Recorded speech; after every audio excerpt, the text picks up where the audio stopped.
Good morning. Our today's topic of discussion is anti-cancer drugs.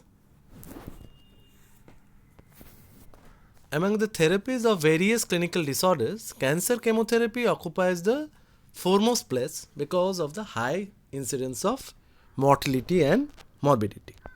But chemotherapy of malignancy differs in some respects from that of infection because we are using this term chemotherapy in both the cases. In infections, the invading microbe is basically a biologically foreign to the host, and its metabolic reactions are so different from those of the host tissue cells that a chemotherapeutic agent can attack it selectively without affecting the host tissue. No such clear-cut differences in metabolic reactions have been demonstrated between malignant and normal cells. Thus, many anti-cancer drugs lack the selectivity of the antimicrobial drugs.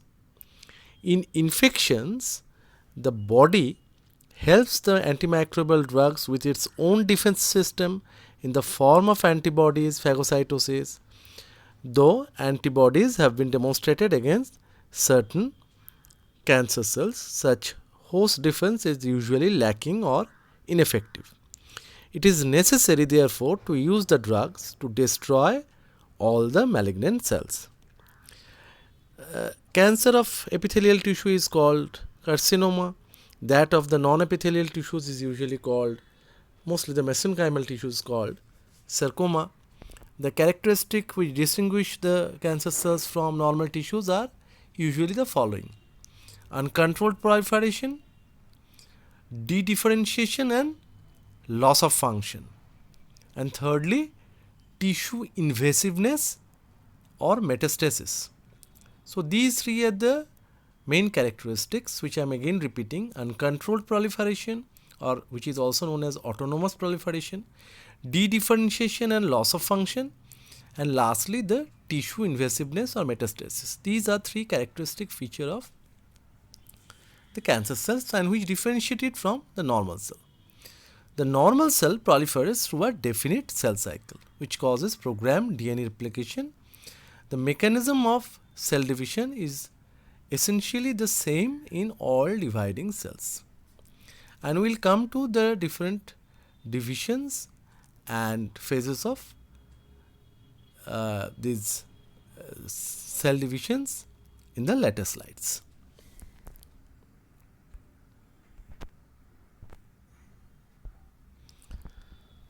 So the malignant disease accounts for a high proportion of deaths in the different countries, and that's why we are giving it so much of importance. Whereas the treatment of anti-cancer drug is to give palliation, it may induce remission, and sometimes, if possible, it is also giving you almost complete cure. Now, with the invention of nanotechnology, this chemotherapy is basically doing a kind of revolution in the entire approach to cancer treatment. Wherever it is possible to deliver drug molecules in nanometer size with laser heat, it is also possible for us to kill exclusively the malignant cells. So, mostly what happens, the host cells remain untouched or the normal cells remain untouched. That is the most advantageous aspect of nanotechnology. It is not possible with the regular cancer chemotherapeutic agent, which probably we are going to discuss mostly in this session of discussion, and hence the destruction not only happening in the tumor cells, but normally the cancer chemotherapeutic agents are also affecting the healthy cells, and therefore we are observing a lot of adverse drug reactions. There is one term which you will see many times whenever you will read your book, that is called adjuvant chemotherapy, and it usually follows surgical excision of the tumor mass along with radiation therapy. Normally, this adjuvant chemotherapy has been successfully used to treat breast cancer, colorectal cancer, and lung cancer.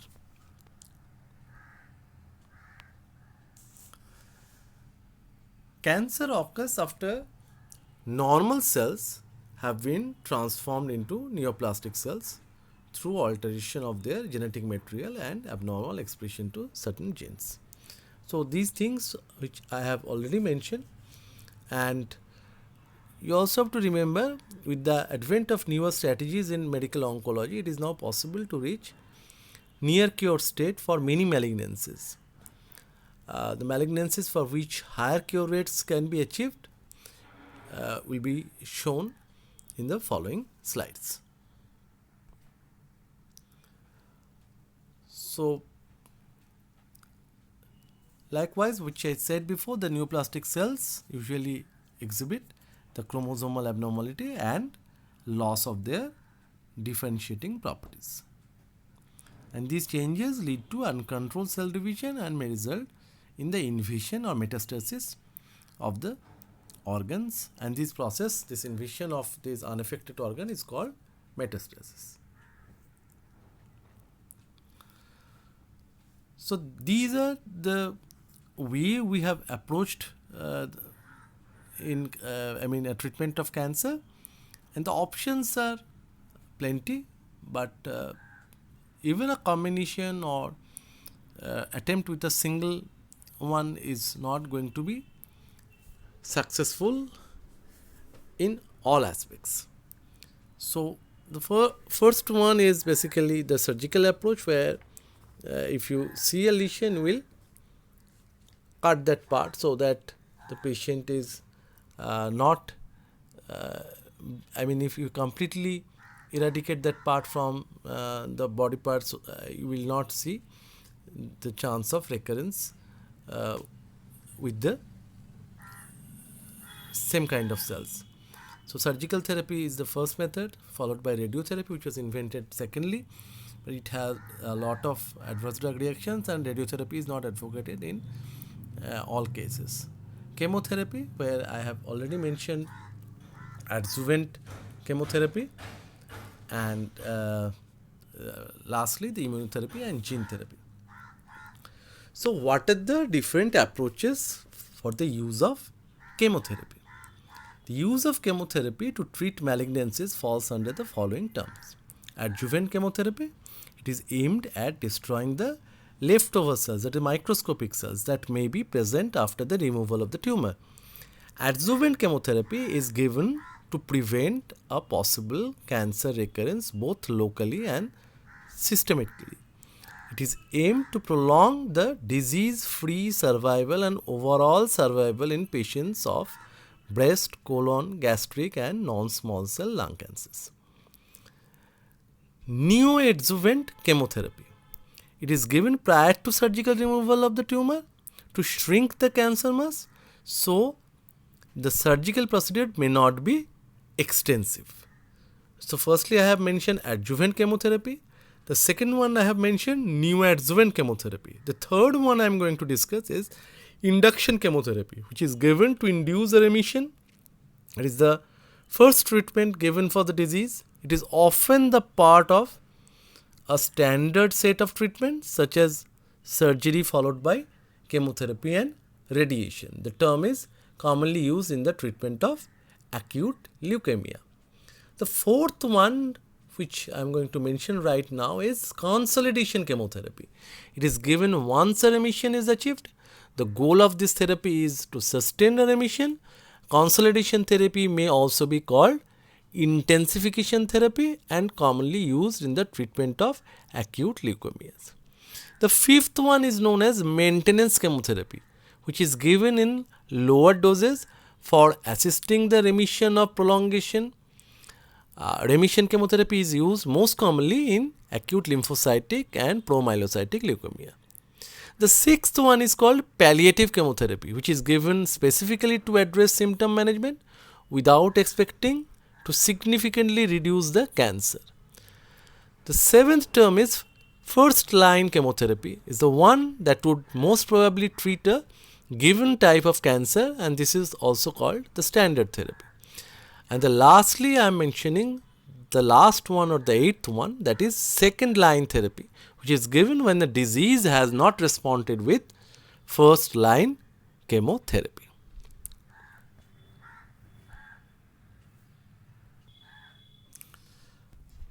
So the basic concept of cell generation cycle is required to understand the mode of treatment or the nature of the use of different anti-cancer drugs.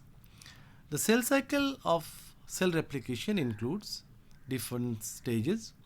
It starts with G0 or gap 0, it is called resting or non-proliferative phase.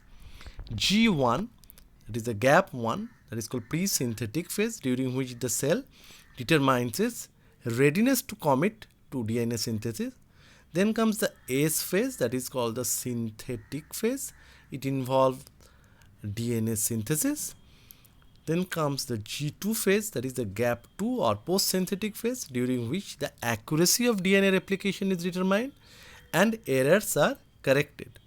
And the last phase is called the M phase, that is the mitotic phase, during which the replicated chromosomes are separated into two nuclei from the two daughter G1 cell, and these cells may re-enter the cycle and pass into the resting G0 phase. Topoisomerase 1 and 2 play an important role during DNA replication. The cell cycle transition between G1 and AS and that between G2 and M, which I am going to show you in the following slides. Here you will see the cell cycle transition between G1 and AS and G2 and M are so well regulated that the cell divides properly with a minimum of errors. Checkpoints in G1 and G2 determine whether the cell will enter S and M phase respectively.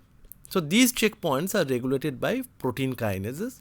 They are also called cyclin dependent kinases, and kinase associated proteins called cyclins. Now progress through this cell cycle depends on the balance between the positive and negative regulatory forces. The positive force include growth factors and a series of cyclin and cyclin dependent kinases. The negative force are the proteins induced by genes such as tumor suppression gene P53, that is called guardian of genome. When there is damage to the DNA, these inhibitors halt the cycle, allowing repair. If repair fails, the cell undergoes degradation of nuclear DNA leading to death called apoptosis, programmed cell death. Apoptosis helps to eliminate abnormal cells that have become redundant during development and differentiation. It thus acts as the first line of defense against mutations and renewal of cells with abnormal DNA that could become malignant. In the cancer cell, deregulation of the cell cycle control occurs by abnormal cyclin dependent kinase function, abnormal DNA synthesis, abnormal growth factor function. It can be abnormal decreases in negative regulatory forces due to mutation in the tumor suppressor gene. Now the treatment approach to cancer can be of the following types: kill or remove the cancer cells. This can be achieved by cytotoxic chemotherapy, by surgery, radiotherapy, targeted cytotoxic agents. Targeted cancer therapy. It uses drugs that block the growth and spread of cancer by interfering with specific molecular targets that are involved in the growth, progression and spread of cancer. Thus the targets are identified first and the drugs are designed to interact with the targets. These are often cytostatic. Two types of drugs used in targeted therapy: small molecules which can enter the cells to act on the target located within the cells; monoclonal antibodies which are relatively large and act on the targets on the cell surface. Cytotoxic chemotherapy. It can be phase specific or phase non-specific. Phase specifics are S1 phase, the antimetabolites; G1S phase, epipodophylotoxin; M phase, taxanes and the zinc alkaloids, vincristine, vinblastine, G2M phase, that is bleomycin. So these injure DNA at a specific phase of cell cycle but do not act on the resting phase. There are some drugs which are phase non-specific. So when we go back to the previous one, you will see there are some cell cycle non-specific agents, and these are alkylating agents, the anti-tumor antibodies, the platinum analogs, the doxorubicin. These can injure DNA at any phase of the cell cycle, and hence they are called phase non-specific, and even they can act on the resting phase to block the checkpoints before the cell division.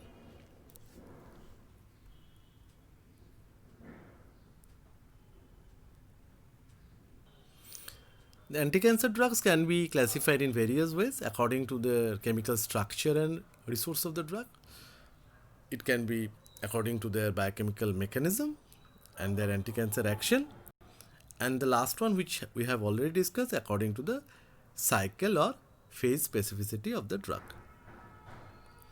According to their chemical structure and resource of the drug, these can be classified as alkylating agents, the antimetabolites, the antibiotics, the plant extracts like the zinc alkaloids, the cisplatins, the hormones, and the others.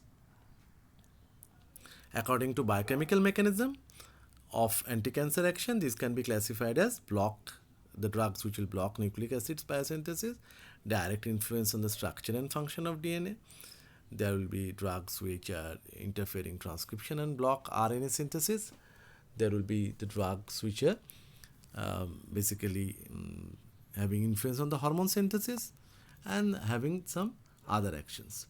If we are going to the previous slide, you just have to remember name of some of the important drugs from this group. Like alkylating agents, you have to remember the name of busulfan cyclophosphamide and if possible melphalan.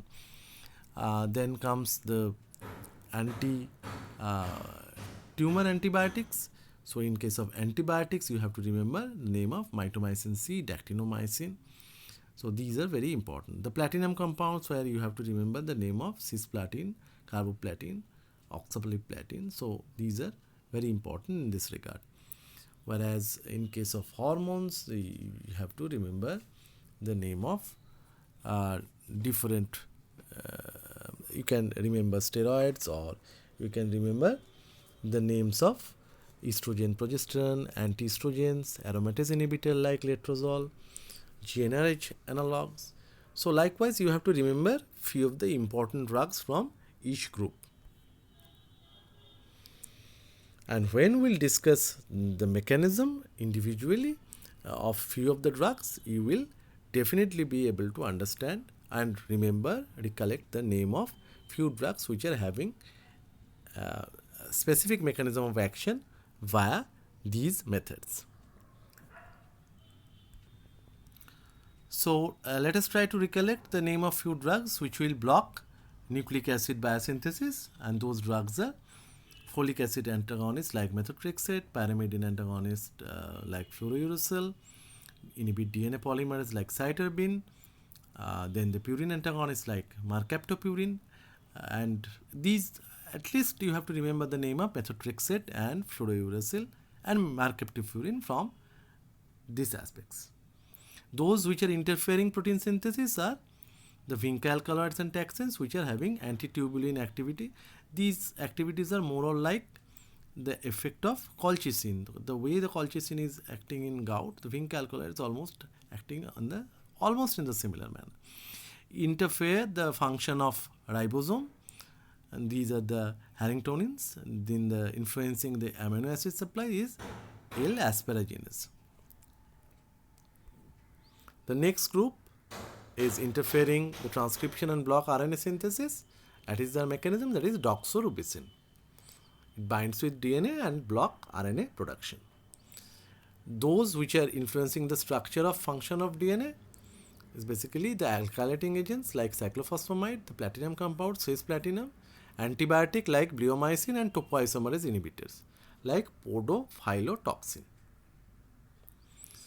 And there are some preparations which are hormonal preparations which are the drugs which bind to the hormone receptors to block the actions of the sex hormones, which results in inhibition of tumor growth. So the estrogen and the estrogen antagonistic drug, the androgen antagonistic drug, progesterone androgen drug, the aromatase inhibitors like, as I mentioned, letrozole, GnRH analogs like leuprolide, goserelin, and somatostatin analogs like octreotide. So these are all examples of hormone, those which are influencing hormone homeostasis. Now, even these type of classification, all these drugs are probably not sufficient, and hence we have invented, or in the process of inventing anti-cancer drugs, in many times we lost our path, and in spite of that, in spite of repeated failing effort, we have invented few of the targeted cancer therapies which are probably better in comparison to the previously invented drugs, because these targeted cancer chemotherapies have minimal adverse effect on the host cells, and they have a specific action.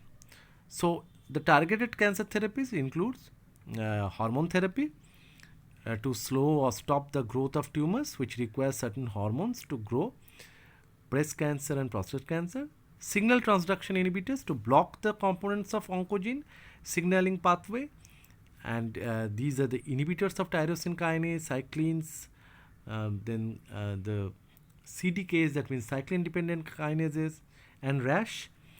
The immunotherapies to trigger the immune system to destroy cancer cells. Some immunotherapies are monoclonal antibodies that directly cause destruction of cells by binding to targets on the cell surface. Some bind to immune cells and help them to kill cancer cells. Example, cytokine based therapy or gene therapy.